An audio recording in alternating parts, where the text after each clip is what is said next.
Welcome back to another Wednesday on the Pagan Perspective. I'm your Wednesday host, Yucca, and this week we are talking about familiars and pets in our practice.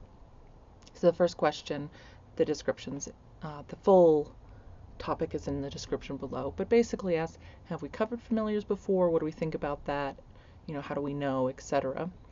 And we have covered it. It's been a very long time. It was actually one of the first weeks that I was a member of the channel. I think I was a substitute for Feather at the time. So I found that video. I'll go ahead and put a link to it in the cards. And it was kind of a trip. I hadn't gone back through those videos in a long time to see myself then with my higher voice and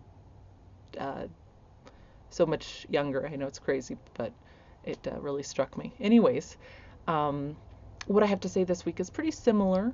My views on familiars have not changed significantly.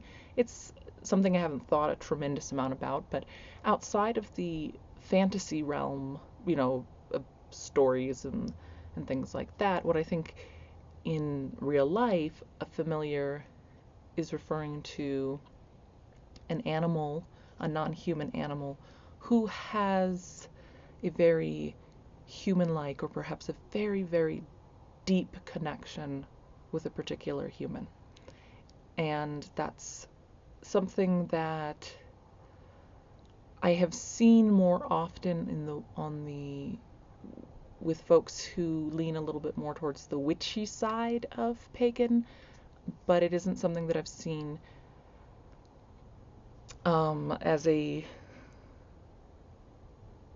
universal, perhaps, throughout different pagan traditions. And some people have beliefs that they are perhaps spirits that aren't normally animals or that sort of thing. But that's really the extent of my familiarity with familiars. I don't consider myself having one. It's I don't know if that would change at some point, but that's not really, I don't have one. I do, however, have had and do have non-human animals pets who are or have been part of the family. And living with other animals is really important to me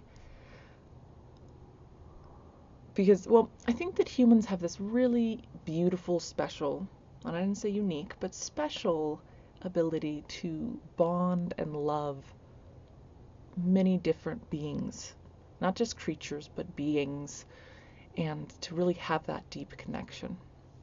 And so for me, living with, right now we just have a cat, and he, I like him as a person, right? He's got his personality. He's not a human, but he's a person, and we clearly care very deeply for each other. But he also reminds me and helps me to stay humble and see myself, my similarities to him, my similarities to the rest of nature, instead of the other way around. Instead of anthropomorphizing, I try to focus on, I don't know what the word would be, ecomorphizing or understanding myself within a larger context, and living with non-humans can really help to do that. So that's the role that I think pets have in my personal practice. But that's my general take this week. If you have any familiars, if you have a different experience with that, I'd love to hear what it is for you in the comments section. And what your thoughts on pets are. Do you have them? What's your connection?